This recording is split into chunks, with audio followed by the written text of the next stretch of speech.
Good morning students, welcome to this English grammar class. And आज के class में हम लोग नॉन फिनाइट पे चर्चा करेंगे। नॉन फिनाइट जैसा कि पिछला वीडियो में मैंने बताया था, नॉन फिनाइट क्या होता है।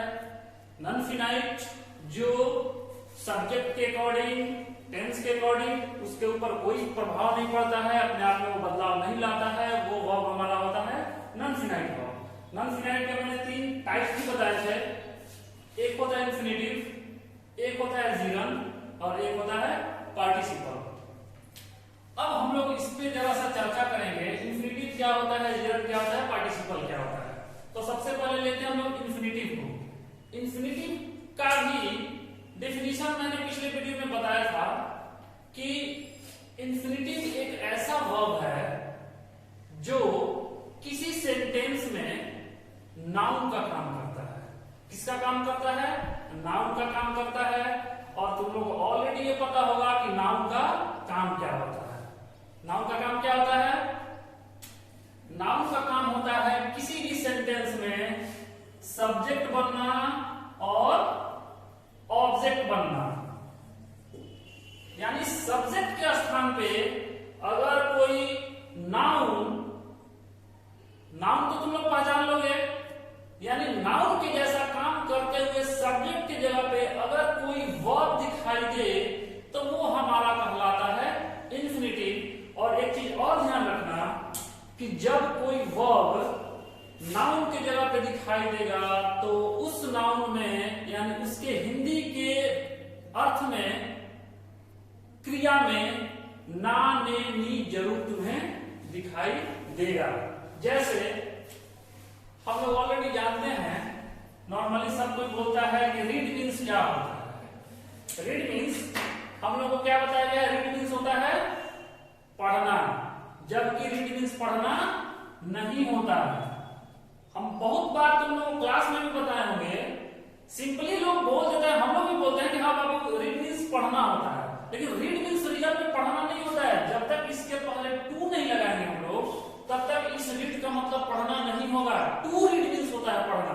दैट मीन्स कि जब तक किसी वर्ब के पहले टू नहीं लगेगा तब तक वो वर्ब अपने जो बेसिक फॉर्म है, यानी उसका जो मूल रूप है, उस मूल रूप में वो नहीं होता है।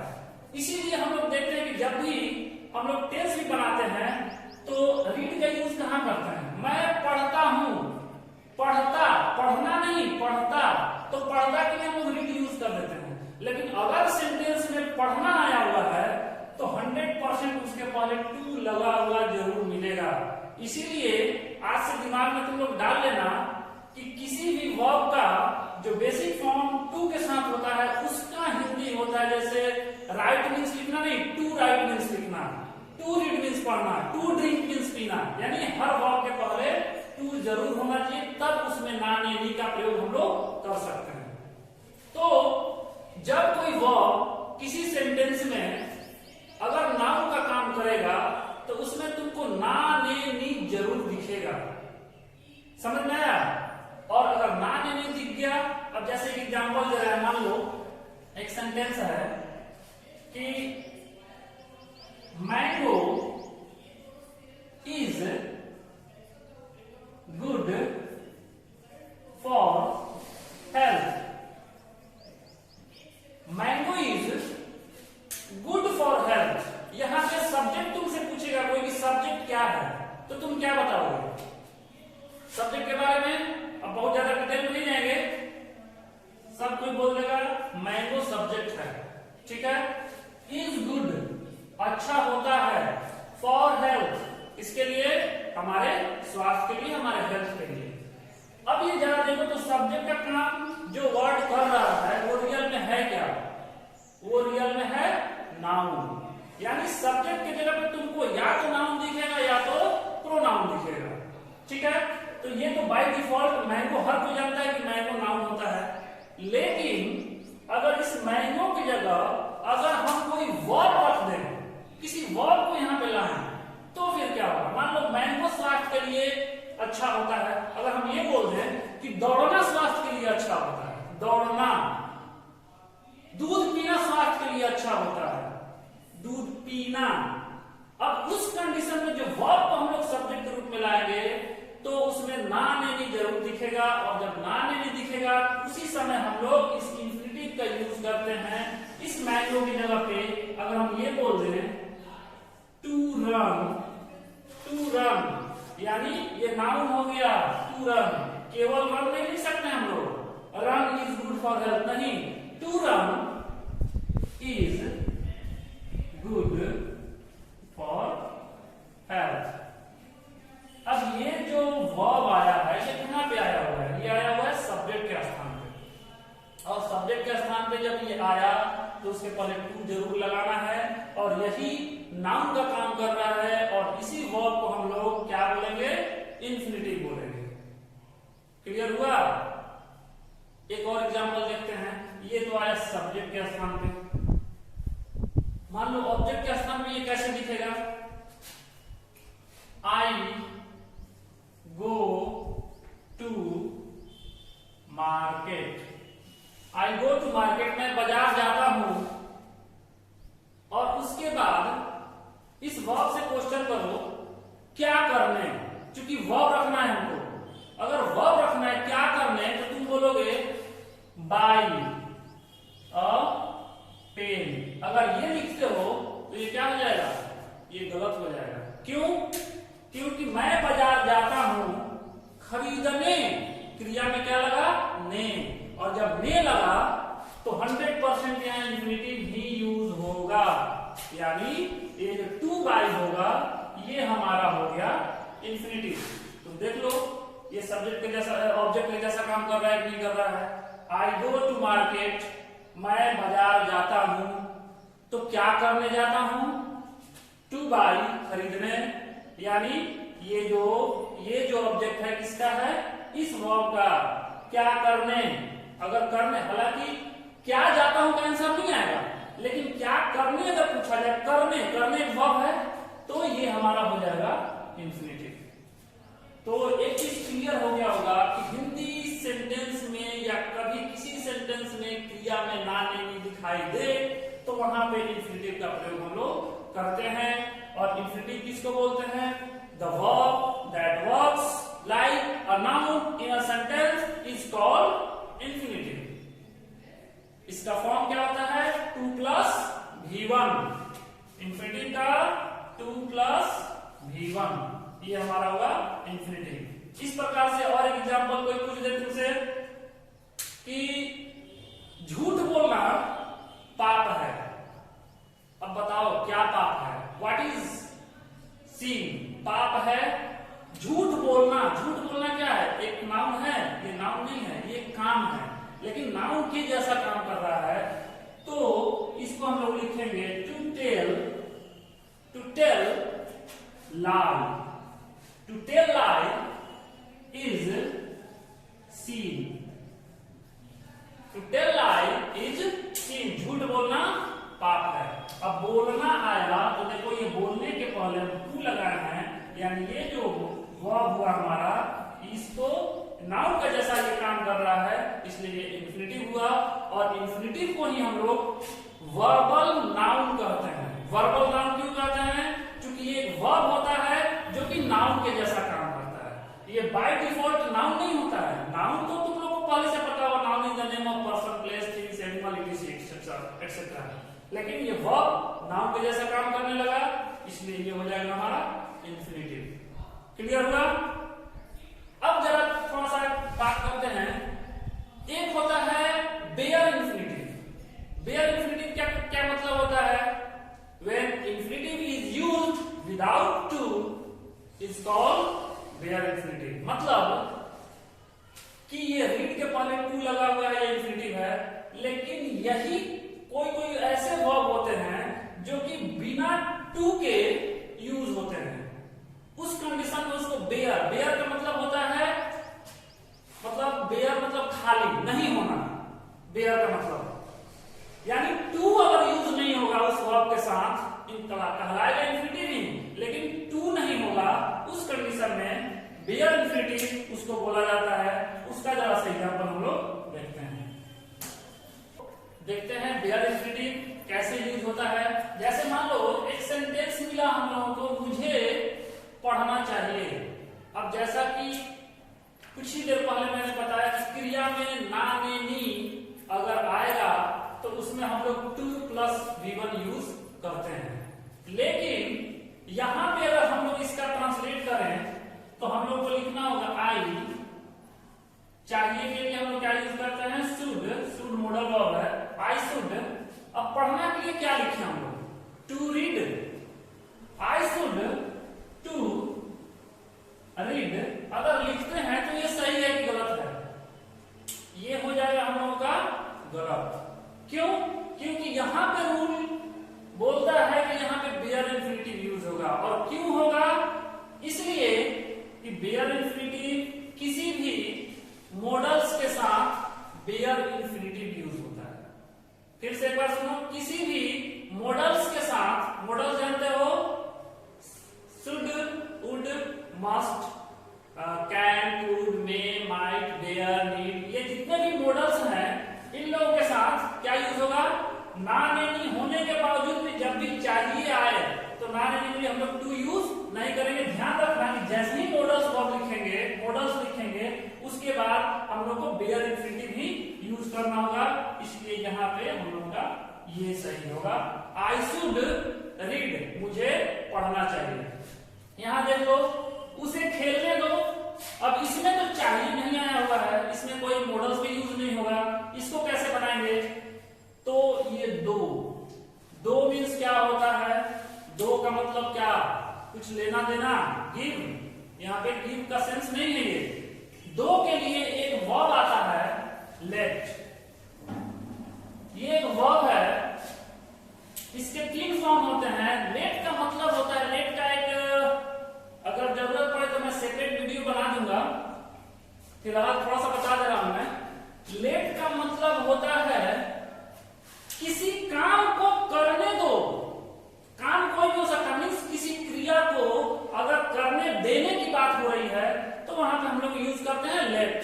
और लेट के 3 जो फॉर्म होते हैं वो तीनों फॉर्म एक ही होते हैं, लेट लेट लेट, यानी V1 भी लेट, V2 भी लेट और V3 भी लेट। और इस लेट का मतलब होता है किसी काम को करने दो, यानी यहाँ पे कौन सा काम करने देने की बात हो रही है, खेलने वाले काम की करने की बात हो रही है, तो उसे खेलने दो। एक प्रकार से इंपरेटिव सेंटेंस है ये।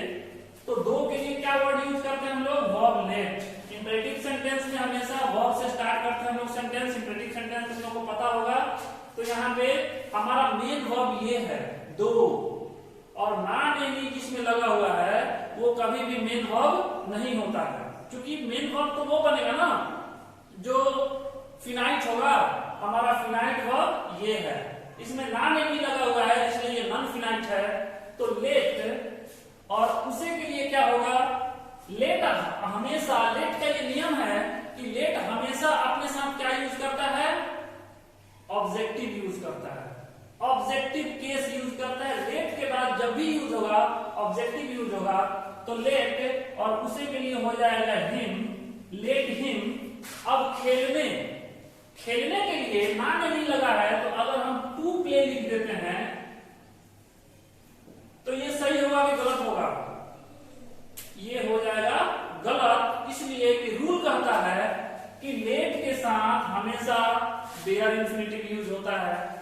यहां रूल कहा कि कोई भी मॉडल्स के साथ हमेशा बेयर इंफिनिटिव यूज होता है। तो ये सब चीज तुम लोग को प्रैक्टिस करना होगा। कुछ वर्ब्स हैं जिसको तुम लोग माइंड में रखना होगा कि ये वर्ब जब भी आएगा तो उसके बाद आने वाला जो नॉन फिनाइट होगा उसमें हम लोग बेयर इंफिनिटिव यूज करेंगे। लेट हिम टू प्ले, ये टू नहीं होगा, ये गलत काट दो, लेट हिम प्ले होगा। क्लियर? तो ध्यान रखना है, तुम लोग क्लियर समझ गए कि इंफिनिटिव क्या होता है। क्रिया में ना नहीं लगा होता है, जो किसी सेंटेंस में नाउन का काम करता है या सब्जेक्ट का काम करता है या फिर ऑब्जेक्ट का काम करता है, वहां पे हम लोग इंफिनिटिव यूज करते हैं। एक बेयर इंफिनिटिव होता है जो कि विदाउट टू यूज होता है। तो बेयर इंफिनिटिव का मैं थोड़ा सा एग्जांपल दे रहा हूं, कौन कौन सा वर्ब के साथ हम लोग बेयर इंफिनिटिव यूज करते हैं। जैसे लेट वर्ब कहीं भी यूज हो, उसके बाद आने वाला वर्ब हमेशा ना नहीं होने के बावजूद भी बेयर यूज करोगे, विदाउट टू यूज करोगे। किसी भी मॉडल्स वर्ब के साथ,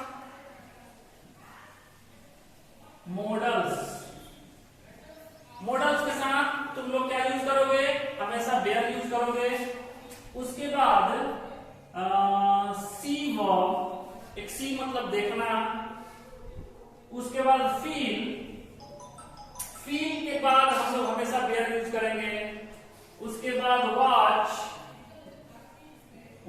बाद वेयर यूज करेंगे, हियर, हियर के बाद वेयर यूज करेंगे। इस प्रकार से और भी हैं, वो तुम लोग धीरे धीरे समझ लोगे, बुक में देख लेना। और भी बहुत सारे वर्ब होते हैं जो हमेशा अपने साथ वेयर इंफिनिटिव यूज करते हैं। तो ये हम लोग का इंफिनिटिव तुम लोगों को समझ में आ गया होगा। अब हम लोग आगे चलते हैं जीरंड। जीरंड क्या होता है,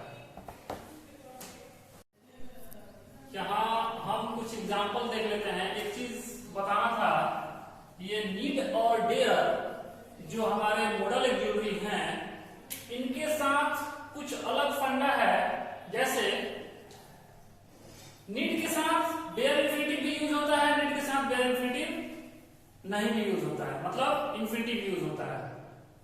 किस कंडीशन में, ये देखो, अगर नीड और डेयर किसी अफर्मेटिव सेंटेंस के लिए यूज किए गए हों तो उस कंडीशन में हमको इंफिनिटिव यूज करना होगा। ठीक है, इंफिनिटिव मतलब यू नीड, नॉट नहीं लगा हुआ, निगेटिव नहीं, अफर्मेटिव।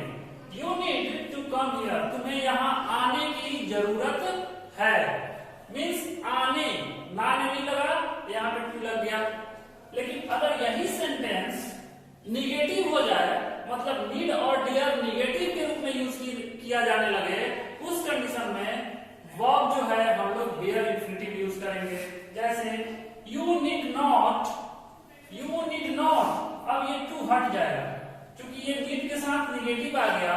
तो नीड और डियर जब निगेटिव में यूज होंगे तो वेयर इंफिनिटिव यूज होगा, और नीड और डेयर जब अफर्मेटिव में यूज होंगे तो उस कंडीशन में इंफिनिटिव विथ टू यूज होगा, मतलब टू के साथ इंफिनिटिव यूज होगा, और इस कंडीशन में विदाउट टू यूज होगा। एक तो ये चीज क्लियर हो गया, you did not come here, he dare to break the rules, he dare not break the rules. ये क्लियर। एक यहां मैंने वर्ब बताया था हियर, हियर वर्ब है, वॉच वर्ब है, मेक वर्ब है, बिड है, लेट है, ये सारे में है। यहाँ एक एग्जांपल है, he heard, he heard his cry with pain, उसने सुना, क्या चीज सुना, उसका चिल्लाना, चिल्लाना, ना नहीं लगा है, लेकिन हियर वर्ब होने की वजह से यहाँ पे कौन सा वर्ब यूज हुआ, वेयर इंफिनिटिव यूज हुआ, मतलब विदाउट टू यूज हुआ, विथ पेन। मैंने उसका चिल्लाना सुना, कैसा चिल्लाना, दर्द के साथ चिल्लाते हुए जो चिल्ला रहा था, मतलब दर्द के साथ उसका जो चिल्लाना था वो मैंने सुना। तो he heard his to cry अगर लिखोगे तो वो गलत हो जाएगा। इसलिए तुम लोग उस वर्ब को जरूर माइंड में रखना कि कौन सा वर्ब अपने साथ वेयर इंफिनिटिव लेता है, ये तुम लोग माइंड में रखना। अब आगे चलते हैं हम लोग जीरंड की तरफ। अब देखते हैं हम लोग जीरंड। जीरंड किसको बोलते हैं, V1 प्लस आईएनजी फॉर्म को जीरंड बोला जाता है, और इसका भी डिफिनेशन बताया गया है। The verb that is used in a sentence as a noun is called gerund. मतलब किसी वाक्य में अगर वर्ब को एक नाउन के जैसा यूज किया जाए और उसके साथ आईएनजी लगा हो तो उसको हम लोग कहते हैं जीरंड। जैसे मान के चलो रीडिंग, आईएनजी लगा हुआ है। यहां पे समझने वाला बात यह है कि कहीं भी आईएनजी दिख जाए तो उसको हम लोग जीरंड नहीं बोलेंगे। जैसे एग्जांपल में देता हूं, I am reading a book. अब यहाँ पे आईएनजी दिख रहा है, ये जीरंड है कि नहीं है, आईएनजी तो है, वर्ब में V1 प्लस आईएनजी लगा हुआ है, ये जीरंड कर सकते हैं इसको। तो इसका डेफिनेशन पे जाओ। डेफिनेशन ये बोलता है कि किसी सेंटेंस में ये नाउन का काम करे, नाउन के जैसा, जैसा ये काम करता है ठीक वैसा ही ये भी काम करता है।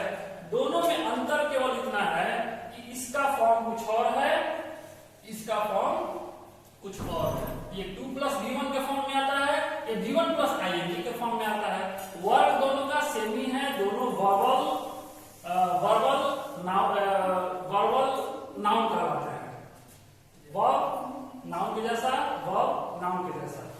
अब देखो यहाँ पे ये रीडिंग जो आईएनजी लगाई, ये वर्ब का नाउन का काम कर रहा है क्या? हम लोग जानते हैं कि नाउन अगर होता तो पहले स्थान पे दिखता है, यानी सब्जेक्ट क्या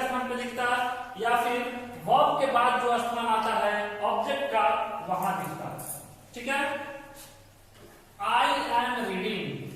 अब यहां पे इसका मतलब हो जाएगा मैं किताब पढ़ रहा हूं। अगर इसी को हम ऐसे लिखें, इसको नहीं,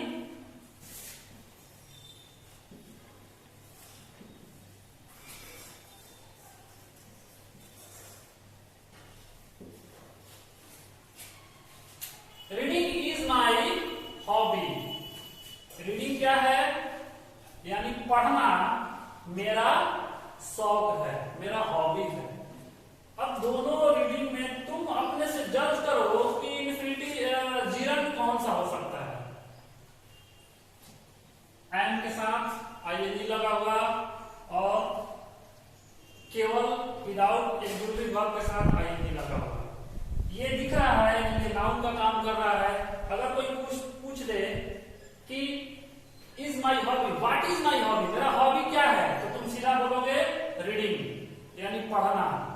यहां पे पूछोगे आई एम रीडिंग, मैं क्या पढ़ रहा हूं, यहां आंसर आएगा बुक।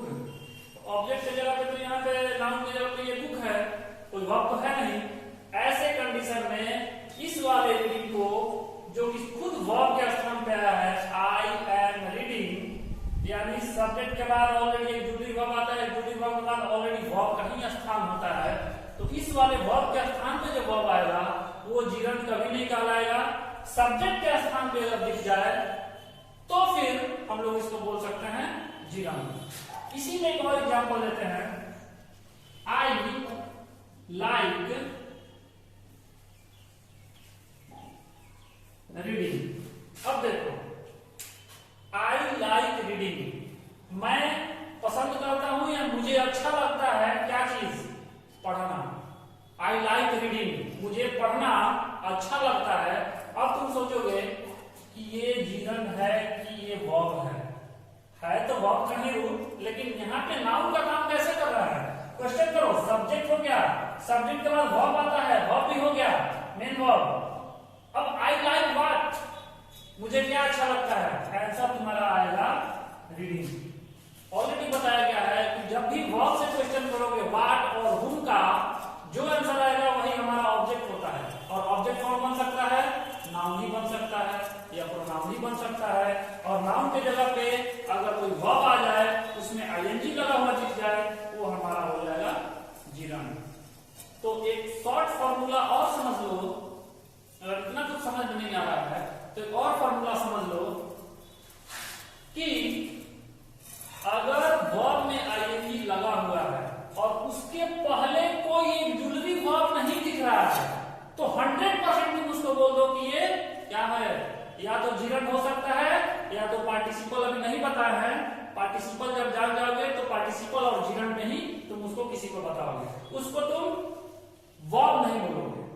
यहां पे देखो आई एम रीडिंग, यहां रीडिंग है, रीडिंग के ठीक पहले क्या दिख रहा है, एक जुलरी वर्ब। यहां रीडिंग के पहले एक जुलरी वर्ब दिख रहा है क्या, नहीं दिख रहा है, तो ये वर्ब नहीं हो सकता, ये क्या होगा, ये जीरन होगा।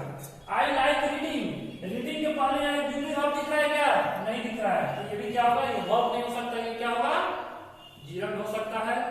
पार्टिसिपल भी हो सकता है, लेकिन पार्टिसिपल के लिए जब पार्टिसिपल का रूप बताएंगे तब तुम समझना। वैसे पार्टिसिपल वाले वीडियो में मैंने तुम लोगों को बताया था कि जो आईएनजी फॉर्म के साथ होता है, यहाँ पे बहुत लोग आई एम रीडिंग को इसको पार्टिसिपल बोलते हैं। बहुत सारे किताबों में देखने को मिलेगा आई एम रीडिंग ये पार्टिसिपल है। पार्टिसिपल फॉर्म तो आईएनजी को बोलते हैं, लेकिन पार्टिसिपल फुल्ली प्योर पार्टिसिपल ये नहीं है। अगर किसी वर्ब में आईएनजी लगा हो और उसके साथ कोई एक जुलरी वर्ब आ जाए तो भले ही इसको पार्टिसिपल बोल सकते हैं हम लोग आईएनजी फॉर्म को, लेकिन रियल में जो पार्टिसिपल का वर्क होता है वो पार्टिसिपल ये नहीं है। ठीक है, तो जीरन पहचानना हम लोग समझ गए, क्रिया में आईएनजी उसके साथ कोई एक जुलरी वर्ब ना हो तो जीरन हो सकता है, अगर एक जुलरी वर्ब हो तो उसको जीरन कभी मत बोलना। दूसरा पहचान, सब्जेक्ट की जगह पे दिखे, ऑब्जेक्ट की जगह पे दिखे वो जीरन होगा।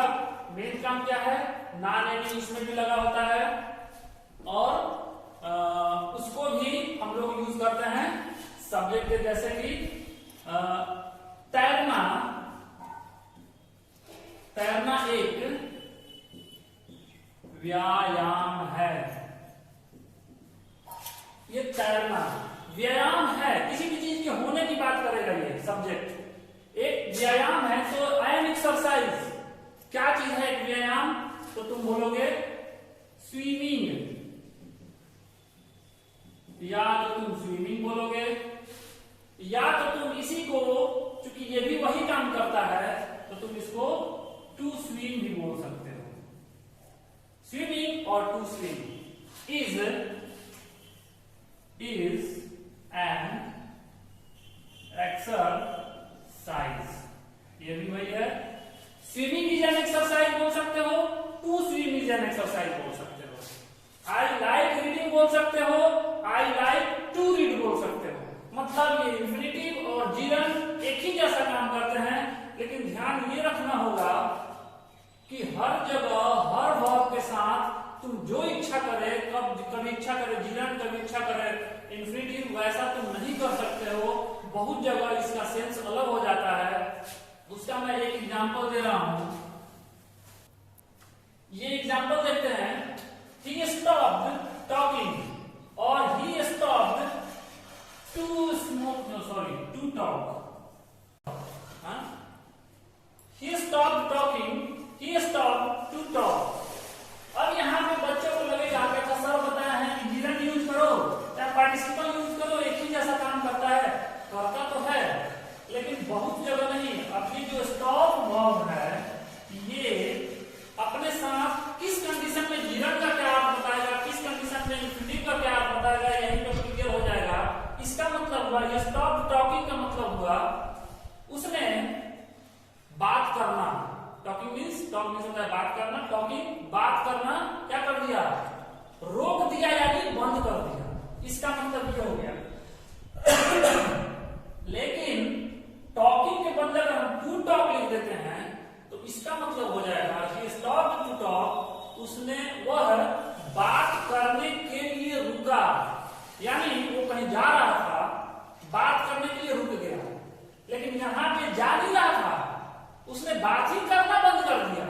अब दोनों में कितना अंतर है तुम लोग खुद समझ सकते हो, दोनों का अर्थ में बहुत ही अंतर है। तो एक चीज ध्यान में रखना कि इंफिनिटिव हमेशा पर्पस को दिखाने के लिए, पर्पस को दिखाने के लिए इंफिनिटिव यूज करते हैं। अगर किसी सेंटेंस में किसी क्रिया को पर्पस के रूप में दिखाया जा रहा है तो हम लोग हमेशा क्या यूज करेंगे, इंफिनिटिव यूज करेंगे। और ऐसे ना लेने के लिए, जैसा तुम लोग अकॉर्डिंग टू सेंटेंस यूज करते करते समझ में आने लगेगा, कहीं कहीं ये दोनों एक ही जैसा काम करेंगे, कहीं कहीं ये दोनों एक जैसा काम नहीं करेंगे। जैसे he stopped smoking, यानी उसने धूम्रपान करना छोड़ दिया, बंद कर दिया। और he stopped to smoke, यानी पर्पस क्या था उसका, वो रुका तो किस लिए रुका, ये पता है क्यों हुआ ऐसा? स्टॉप मीन्स क्या होता है, रुकना और रोकना। ये इसलिए हुआ कि स्टॉप वर्ब ट्रांजिटिव भी है और इंट्रांजिटिव भी है, और ट्रांजिटिव इंट्रांजिटिव होने के चलते इसने बंद किया। तो क्या बंद किया, टॉकिंग, ये हमारा ऑब्जेक्ट हो गया। लेकिन इसने बंद किया नहीं, यह रुका। तो क्या रुका, क्या रुका का आंसर नहीं आ सकता है। किसको रुका, हुम, ये भी आंसर नहीं आ सकता है। यानी ये जो आया हुआ है एक प्रकार से हमारा कॉम्प्लीमेंट है, अगर लेकिन यहाँ पे पर्पस बताना है कि बात करने के लिए, धूम्रपान करने के लिए रुका, तो यहाँ पे हम लोग यूज करेंगे इंफिनिटिव। ठीक है, तो आज के वीडियो में हम लोग इंफिनिटिव और जीरन पे ही बस डिस्कस किए। पार्टिसिपल पे डिस्कस इसलिए नहीं कर पाए क्योंकि वीडियो बहुत लंबा बन गया है। पार्टिसिपल के लिए एक अलग से फिर वीडियो बनेगा जिसमें पार्टिसिपल के दोनों टाइप्स के बारे में बताए जाएंगे। जीरन और पार्टिसिपल को पहचानने के लिए क्या क्या करना होता है, कैसे पहचानेंगे, ये बताया जाएगा। तो आज के लिए बस इतना ही। Thank you very much.